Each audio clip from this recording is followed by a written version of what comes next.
Ministry of Corporate Affairs crackdown on Chinese shell companies in India.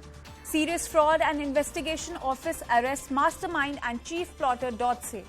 Dotse is on the board of Jillian India Limited and has clearly emerged as the mastermind of the whole racket of incorporating large number of shell companies with Chinese links in India and providing dummy directors on their boards. The arrested person, Mr. Dotse, had shown himself to be a resident of Mandi in Himachal Pradesh as per the records filed with the Registrar of Companies. He was arrested from Gaya while he was trying to escape out of India using land route. My colleague Abhishek is joining us.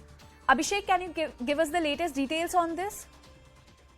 You know that so far this Mr. Dotse has been arrested on the charges of providing logistics to Chinese shell companies. The investigation, which was in line with an FIR which was registered earlier this week on Thursday, MCA has been raiding across the country and investigation over hundreds of places where such dummy directors were providing logistical support and so that the company could be formed, and then those directors would be sacked or they would resign themselves, and then the company would be taken over by the foreign nationals, mostly Chinese, who had the whole authority to operate. And this was kind of a modus operandi that has been initially established in the initial investigation, how these Chinese shell companies were trying to operate.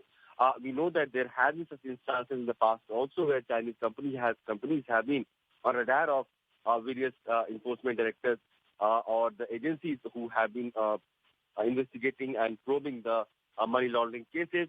But this is in the latest series of those cases where, again, the arrests have been made. For the last 3-4 days, there had been investigations going on across the country.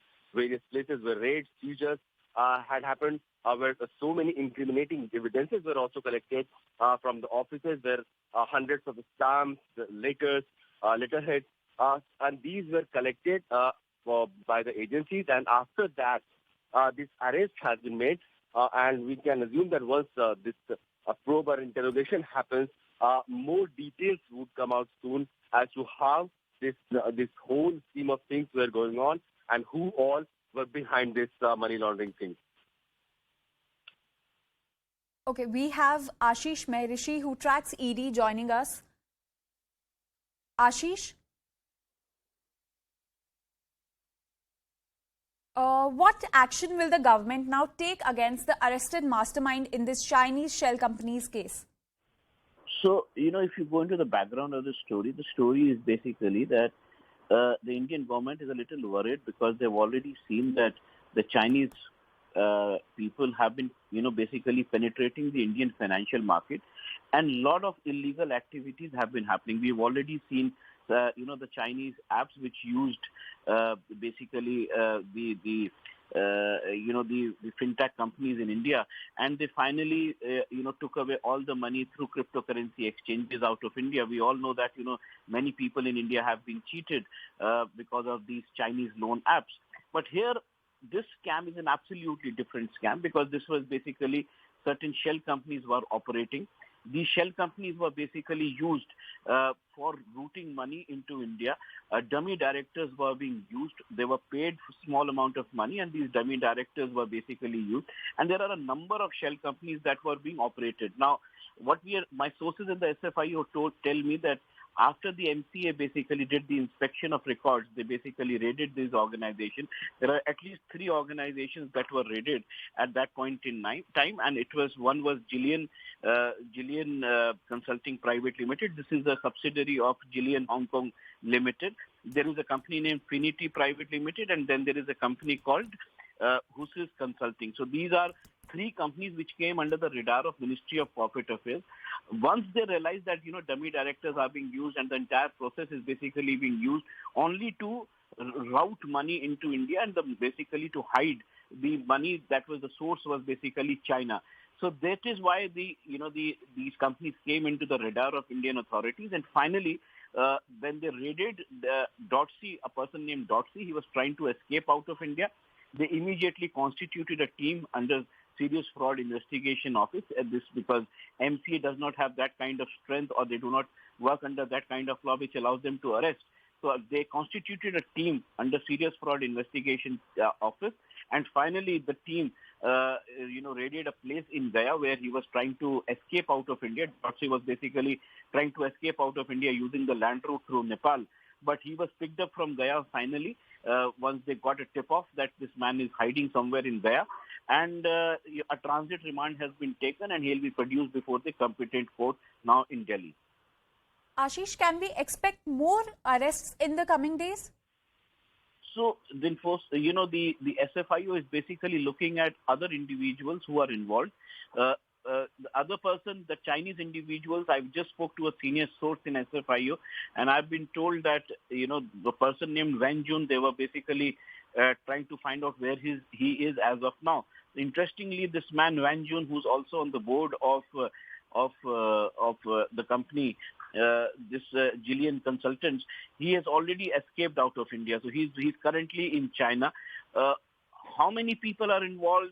Who are the other people involved? The other interesting fact that has come to light is that all communication between Indian employees and the Chinese counterparts, that was basically happening through a Chinese app. So no Indian app was being used or an international app was being used. It was entire communication was happening through a Chinese app. So this is something which is really interesting that has come to light now. So, as more interesting facts come out and more people involved, obviously there is a chance that more people could be arrested in days to come. Okay. So there has been an action on Chinese shell companies in the past. We've seen that. So can you link these latest raids and arrests with them? Not really. See, it seems to be that the companies that are working in China, working from China, are bringing money to India and then using the Indian financial market for their gain. And then, there is no harm in gaining from the Indian financial market, but then there are certain illegal activities which are happening. Now, these illegal activities are happening for quite some time now. We have already seen how loan apps were used where people were harassed, high returns were taken, high interest rates were charged, and ultimately there were so many people who also committed suicide in the recent past. We've already seen the Finance Minister Nirmala Sitharaman showing concern about it. We have already seen the Enforcement Directorate and the local police and other agencies taking action against these individuals. But interestingly, these Chinese individuals have been, they have been a step ahead of the Indian agencies. In the case of Chinese loan apps, whatever the money the Enforcement Directorate wanted to attach, it was already siphoned out of India through cryptocurrency exchanges. Here, what was the purpose of opening shell companies? Why, the source of money was hidden? Why dummy directors were used? Why so many shell companies were being operated? All this needs to be investigated. So that is why, these Chinese individuals who have been working in India are on the radar of Indian agencies now. And that is why we can expect more arrests to come. But here what we see is that these Chinese individuals come, they create a structure. When they create a structure, they are there. But after creating the structure, they leave out of India, they go out of India, they go to China back, and they operate from there. So, that is something really worrying because they come to India, they make a structure, they do illegal activities, and they escape out of India. So by the time Indian agencies realize that there is some illegal activity happening, they are no longer in India, they can't arrest them. So in this case as well, Wan Jun, a person who's supposed to be on the board of Jillian Consultants, he is no longer in India. He is in China. So getting him or pushing him by Indian authorities becomes difficult because the Chinese authorities will never allow that to happen. So that is why this is something really worrying for Indian authorities because they are penetrating into the Indian financial market and using that for their gain by making illegal activities. Thank you, Ashish and Abhishek, for all those details.